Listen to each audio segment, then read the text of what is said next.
ESAC chose the subjects on indicators and critical materials for this conference because they came up as two elements of the first report that we did in 2015 as some areas that the group that produces these reports thought was important, essentially to show society how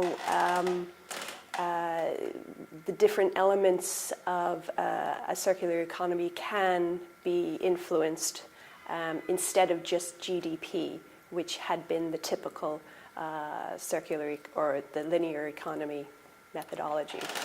The critical materials is a very important part because we don't have, there's an area of scarcity that's become very prevalent in society for a lot of the materials that consumers use in the objects that they purchase and how society functions. The roles that the issues of the indicators and the critical materials help in moving to a circular economy.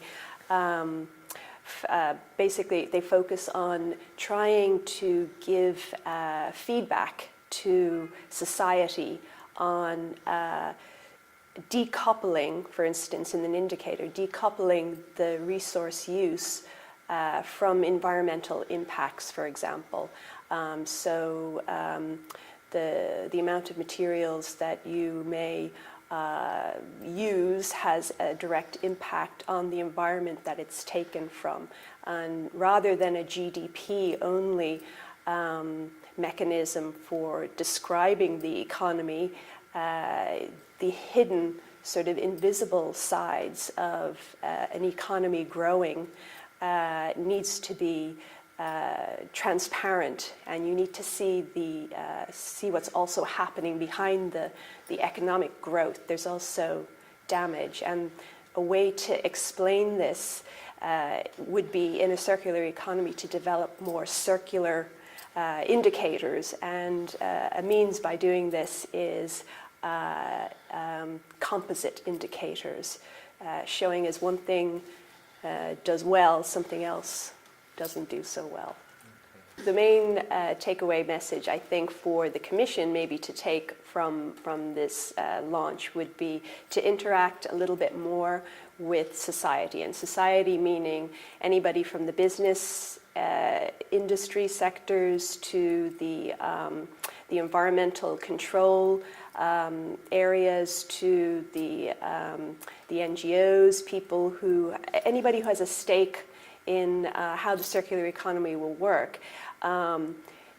Direct feedback needs to be taken from people. So from the area that I was working in industry, we would be seeking more information about how the actual indicators are working, and we would also like more consultation with for us maybe the industry to find out what makes sense that would help business models, for example, to grow in this circular economy. So just more collaboration, more interaction, I think would assist helping to develop a circular economy.